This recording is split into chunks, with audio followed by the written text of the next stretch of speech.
or ruins on the moon, especially in those photos intended for the general public and the press.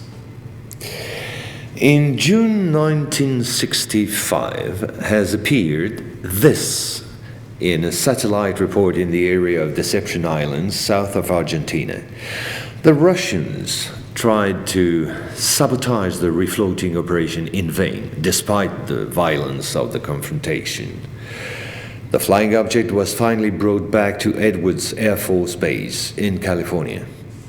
And 10 years later, the first anti-gravitational drone using magneto-hydrodynamic propulsion, or MHD, made its debut test flight in the desert around Edwards Air Force Base, where a number of prototypes came into being. The Belgians got a small glimpse of so-called UFOs in 1989 and 1990. The incriminating model was a triangular-shaped Astra TR-3B or XR-7, capable of flying in total silence at more than Mach 10. Now I would like to speak to you about another concrete application of such technology. The B-2 bomber, whose development started in 1982.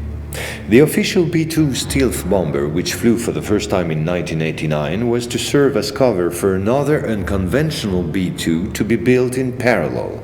This top-secret model used, among other things, a plasma creation system, exploiting the airflow like an MHD generator.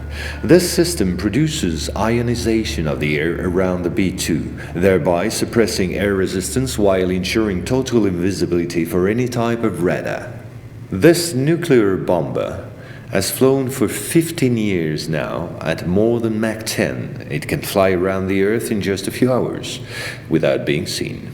Naturally, such military research was to give rise to many commercial spin-offs. Over the last 10 years, we've seen the appearance of dozens of non-lethal armaments like E-bombs or electromagnetic bombs, as well as, of course, microwave weapons and powerful lasers. The U.S. Department of Defense, through the multinational Raytheon, decided to invest a gigantic amount of money in an experimental program called HAARP, or High Frequency Activate Auroral Research Program. And it was quite a program. Officially, the base in Alaska studies the ionosphere. In truth, the real possibilities of the installation are enormous. Climate manipulations, deep detection of underground base or deposits, silent and remote destruction of any object, and most important of all, manipulation of human behavior.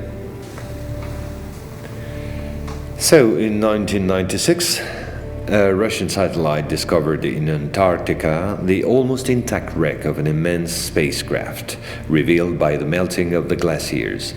The ice samplings indicated a crash date some 24,000 years ago. At the same moment, a volcanic eruption on the Deception Islands, the same islands as before, forced the Russian to request help from the United States, given the urgency and importance of recovery of the vessel. In the end, they suddenly dropped it all and evacuated the zone in panic. The device was finally destroyed by the Russians, extremely upset by the situation, which was no longer working to their advantage. No country will have such opportunity again. And this foolish action, as bad losers on the part of the Russians, was only to reinforce the position of the Americans as regards extraterrestrials. If this account seemed somewhat long despite my efforts to simplify, it was absolutely necessary to get to the subject I mentioned previously. The plot known as the Orion conspiracy. Our research group is convinced that UFOs constructed by the Americans or the Russians will be used to support an hoax attack on the Earth of extraterrestrial origin. The media taking care of the rest, of course. The reason? Once the threat of international terrorism has dissipated, the war economies of the major powers, with the United States at the head of the pack, will need a new enemy in order to still prosper. War on Earth will be replaced by space war against an enemy from beyond. So then, gentlemen, I thank you.